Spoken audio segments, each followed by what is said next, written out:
Verbal sexual harassment can be defined as speaking inappropriate words, passing comments and statements to someone or mocking someone by words.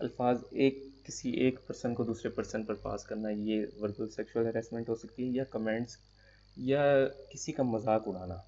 تو اس کی اگر example دیکھیں، referring to an adult as an girl, کہ بھئی ایک لڑکی کو دیکھ کے کوئی آپ اسے ڈال کہہ دیتے ہیں، بیبی کہہ دیتے ہیں، یا کوئی بھی کمنٹ ان اپروپریٹ پاس کر دیتے ہیں، تو یہ اس زمرے میں آتا ہے. یا کسی پہ وسل کر دینا، یا کسی کی باڈی پہ کمنٹ کرنا، اسے موک کرنا، اس کا مذاق اڑانا، تو یہ وربل سیکشول ہراسمنٹ میں آتا ہے.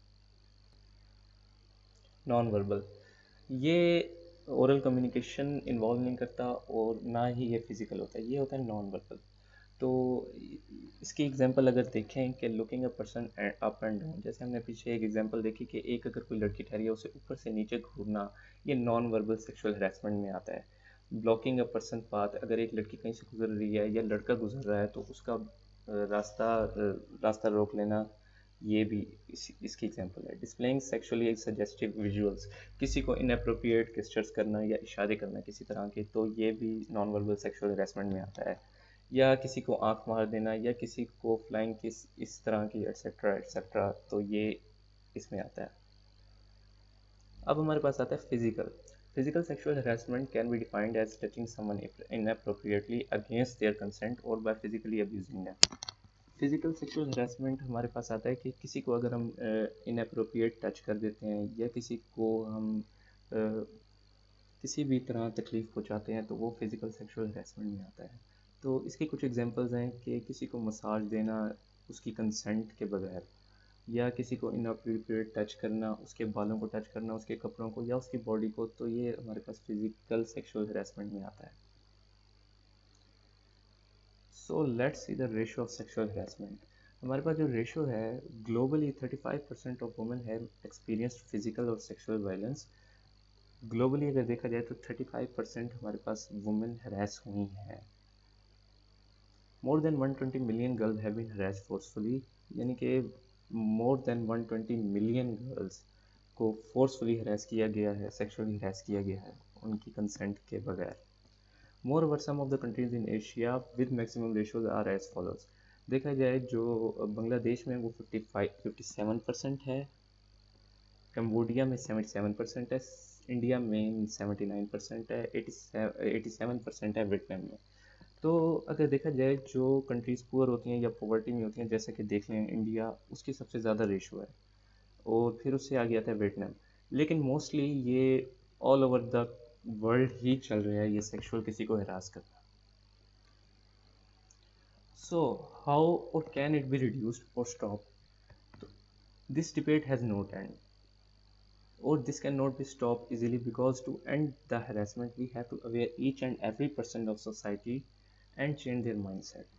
یعنی کہ اگر دیکھا جائے اس بحث کا کوئی اینڈ نہیں ہے، اور اگر ہم یہ ختم کرنا بھی چاہتے ہیں تو ہمیں ہر ایک انسان کی ذہنیت بدلنی ہوگی، ہر ایک انسان میں اویئرنیس لانی ہوگی، تو کہیں جا کے یہ ریڈیوس ہوگا. پھر بھی اسٹاپ نہیں ہوگا، یہ ریڈیوس ہوگا، جو کہ آلموسٹ امپاسبل ہے ہر ایک انسان کی ذہنیت بدلنا. ہم کس کس کی بدل سکتے ہیں؟ اگر دیکھا جائے تو یہ ایک فیشن یا ٹرینڈ بن گیا ہے، ایون ان ان پریویلیجڈ اور پریویلیج سوسائٹی، اربن یا رورل سوسائٹی، کہیں بھی دیکھا جائے یہ ایک فیشن یا ٹرینڈ بن گیا ہے. Moreover to reduce this to some extent we should make marriages easy in early ages. اگر ہم پھر بھی چاہتے ہیں کہ اسے کسی حد تک کم کر دیا جائے تو ہمیں شادیاں آسان کر دینی چاہیے، کہ اچھی، جیسے کہ اسلام میں کہا گیا ہے کہ 16 سال کی لڑکی اور 18 سال کی لڑکی اگر عمر ہو جائے تو ان کی شادی کر دینی چاہیے. تو اس طرح سے شاید ان کا مائنڈ سیٹ بدلے اور وہ اپنے حلال ریلیشن شپ کو فردر پرسو کر سکیں. اور ایک اور سب سے بڑی ریزن یہ ہے کہ سیکس ایجوکیشن کو انٹرمیڈیٹ یا کسی بھی اسٹڈیز کا پارٹ ہونا چاہیے، اویئرنیس ہونی چاہیے لوگوں کو، بچوں کو، جنہیں بھی سیکس ایجوکیشن کی اویئرنیس ہونی چاہیے، چاہے وہ انٹرمیڈیٹ میں ہو یا یونیورسٹی لائف میں ہو یا ہائر اسٹڈیز میں ہو. Thank you.